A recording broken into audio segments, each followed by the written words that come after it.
சஞ்சு சாம்சனுக்காக ஜடேஜாவே கொடுக்க ஒத்துக்கிட்ட சிஎஸ்கே. எங்களுக்கு ஜடேஜா மட்டும் பார்த்தா சாம் கரனும் வேணும்னு கேட்டு வாங்கியிருக்காங்க ஆர்ஆர். இந்த நியூஸை பார்த்தீங்கன்னா மல்டிபிள் சோர்ஸஸ் கன்ஃபார்ம் பண்ணியிருக்காங்க. சிஎஸ்கேக்கு ஜடேஜாவோட சஞ்சு சாம்சன் ரொம்ப முக்கியமாக. இந்த ட்ரேட் இப்போ எந்த நிலைமையில் இருக்குது அப்படின்னு ஃபுல் டீட்டெயில்ஸ் இந்த வீடியோவில் பார்க்கலாம் காய்ஸ். அப்படி நம்ம வீடியோக்கு ஒரு லைக்கை போட்டு நம்ம சேனல் சப்ஸ்கிரைப் பண்ணாதவங்க சப்ஸ்கிரைப் பண்ணி வச்சுக்கோங்க காய்ஸ். நம்ம இப்போ வீடியோக்குள்ளே போகலாம். ஃபர்ஸ்ட் ஆஃப் ஆல் ஆர்ஆர் பார்த்துக்கிட்டிங்கன்னா இந்த ட்ரேடில் ஜடேஜா மட்டும் கேட்கல, ஜடேஜாவோட சேர்த்து சிவம் துபே இல்லைன்னா டெவால் பிரிவிஸும் வேணும்னு கேட்டிருக்காங்க. அதுலேயும் முக்கியமாக ஆர்ஆர் பார்த்துக்கிட்டிங்கன்னா ஜடேஜா ப்ளஸ் டெவால் பிரிவிஸ் 2 பேரும் வேணும்னு தான் ட்ரேட் ஆஃபரே வச்சுருக்காங்க. அதுக்கு சிஎஸ்கே பார்த்திங்கன்னா ஜடேஜாவே கொடுக்க முடியாது, ஜடேஜாவோட பிரிவிஸ் வேணுமான்னு கேட்டு அந்த ஆஃபர் வந்து நோ சொல்லிட்டாங்க.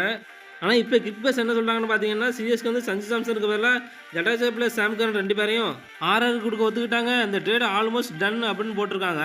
ஆனால் இந்த ட்ரேட் இவெல்லாம் நடக்காமல் இருந்ததுக்கு காரணம் வந்து ஜடேஜா வந்து சிஎஸ்கே கொடுக்க முடியாதுன்னு சொன்னதுனால தான்.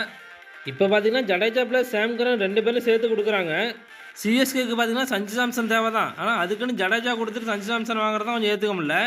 காய்ஸ் நான் என்ன கெஸ் பண்ணேன்னா Shivam Dube plus any other foreign player கொடுப்பாங்கன்னு எதிர்பார்த்தேன். Like Sam Curran, Jamie Overton, Pathirana இவங்களில் ஒருத்தர் கொடுப்பாங்கன்னு எதிர்பார்த்தேன். ஆனால் சிஎஸ்கே ஜடேஜா கொடுத்துட்டு ஷாக் நியூஸ் கொடுப்பாங்கன்னு எதிர்பார்க்கவே இல்லை. சிஎஸ்கேக்கு சஞ்சு சாம்சன் தேவைன்னு கேட்டிங்கன்னா என்ன கேட்டால் நான் தேவைன்னு தான் சொல்லுவேன்.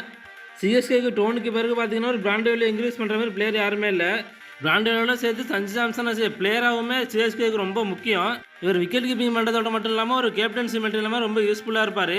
இன் மை ஒப்பீனியன் பார்த்தீங்கன்னா கேப்டன்சியை பொறுத்தவரை ருத்ராஜ் ஏகேரோட சஞ்சு சாம்சன் தான் ஃபார் பெட்ரு. கேப்டனாக ஆன் த ஃபீல்ட் டிசிஷன்லாம் ருத்ராஜ் ஏகேரோட சஞ்சு சாம்சன் தான் 1 ஸ்டெப் அகேடாக இருக்காரு. சிஎஸ்கே பார்த்தீங்கன்னா சஞ்சு சாம்சன் வந்து ட்ரேட் அப்ரோச் பண்ணும்போது ருத்ராஜ் ஏகேவார் தான் கேப்டனாக இருப்பார், நீங்கள் வந்து வைஸ் கேப்டனாக தான் இருப்பீங்க அப்படின்னு சொல்லி தான் அப்ரோச்சாக பண்ணியிருக்காங்க. அதுக்குமே சஞ்சு சாம்சன் ஓகே தான் சொல்லியிருக்காரு. என்னை பொறுத்தவரை சிஎஸ்கோட கேப்டனாக ருத்ராஜ் ஏகேவார் தான் கண்டிப்பாக பண்ணுவோம். இன்கேஸ் ருத்ராஜ் ஏகேவாராலும் ஒரு கேப்டனாக பெர்ஃபார்ம் பண்ண முடியலன்னா அதுக்கப்புறம் சஞ்சு சாம்சன் பக்கம் மூவ் ஆகலாம். டோனிக்கு பார்த்தீங்கன்னா இந்த ஐபிஎல் சீசன் தான் லாஸ்ட் சீசனாக இருக்கும். அதுக்கு ஒரு பார்த்தீங்கன்னா டோனிக்கு ஒரு லைக் டு லைக் ரீப்ளேஸ்மெண்ட்டாக இருப்பார் அவர். சிஎஸ்கே பார்த்தீங்கன்னா சஞ்சு சாம்சனுக்கு இந்த வருஷம் மட்டும் இன்ட்ரெஸ்டாக இல்லை, லாஸ்ட் 3 இயர்ஸாகவே அவர் மேலே சிஎஸ்கே ஒரு கண்ணு வச்சிருக்காங்க. ஸோ ஹோப்ஃபுல்லி சஞ்சு சாம்சன் சிஎஸ்கேக்கு ட்ரேட் ஆனார்னா சிஎஸ்கேக்கு அது ஒரு செம்ம அடிஷனாக இருக்கும். சிஎஸ்கேட டாப் ஆர்டருமே செம்மையாக செட் ஆகிடும்.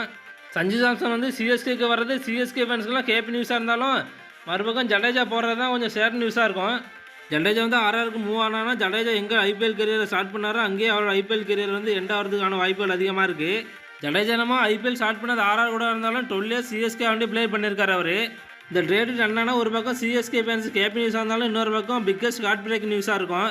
ஒரு பக்கம் பார்த்தீங்கன்னா ரெய்னால்டில், இன்னொரு பக்கம் பார்த்தீங்கன்னா ஜடேஜா போகிறாரு, next Dhoni. So CSK fans எல்லா ஆரம்பத்தும் ஒரு முடிவு இருந்து தான் ஆகணும். அதுபோல் எந்த நியூஸாக இருந்தாலும் ஏற்றுக்க மனதளவில் தயாராக இருந்தீங்க.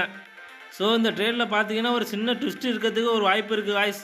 அது என்னென்னு பார்த்தீங்கன்னா பத்திராவோட மேனேஜர் பண்ண வேலை தான். பத்திராவோட மேனேஜர் பார்த்தீங்கன்னா ஒரு இன்ஸ்டாகிராம் பேஜில் பிங்க் கலரில் மென்ஷன் பண்ணி ஒரு ஸ்டோரி போட்டிருக்காரு. ஸோ காய்ஸ் ஒரு வேளை இருக்குமோ, இதை வச்சு பார்க்கும்போது பத்திரானா அந்த ட்ரேடில் இருக்கிறதுக்கான வாய்ப்புகள் அதிகமாக இருக்குது. ஒருவேளை ஆர்ஆர் கேட்டிருக்கலாம் ஜடேஜா ப்ளஸ் பத்திரானா கொடுங்க அப்படின்னு, அதுக்கு சிஎஸ்கே அக்செப்ட் பண்ணியிருக்கலாம். இல்லைன்னா எங்களால் ஜடேஜாலாம் கொடுக்க முடியாது, பத்திரானா சாம் கரனை வச்சுக்கிங்க அப்படின்னு கூட சொல்லி இந்த டீலை க்ளோஸ் பண்ணியிருக்கலாம் சிஎஸ்கே. ஸோ காய்ஸ் நீங்கள் என்ன சொல்கிறீங்க, ஜடேஜா கொடுப்பாங்களா சிஎஸ்கே இல்லை பத்திரானா ப்ளஸ் சாம் கரனை கொடுப்பாங்களான்னு கமெண்ட் பண்ணுங்கள். இன்னொரு இன்ட்ரெஸ்டிங்கான வீடியோலாம் சந்திக்கிறோம். Bye guys.